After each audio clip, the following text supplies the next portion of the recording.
જો દોસ્તો, આજે યક્ષુ આવી છે અમારા ગેરેજે. જો યક્ષુ તો કેવી ચાલવા માંડી.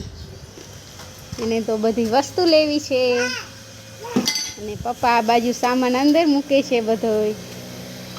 જો અમારે જવાનું છે ગામમાં રાખડી લેવા કે યક્ષુ. જો યક્ષુ તો પપ્પાનો સામાન લઈને બેહી જાય. યક્ષુ ઓહો હો.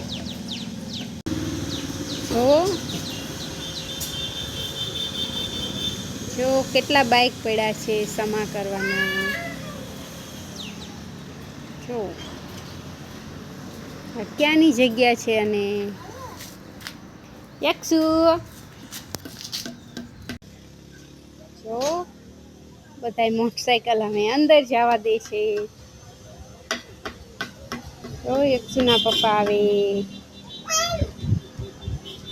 યક્ષુ પપ્પાનું ગેરેજ ક્યાં છે? ક્યાં ક્યાં છે યક્ષુ? પપ્પાનું ગેરેજ ક્યાં હે? આમ પપ્પા ક્યાં હે? જો પપ્પા બધા પીપ અંદર મૂકે.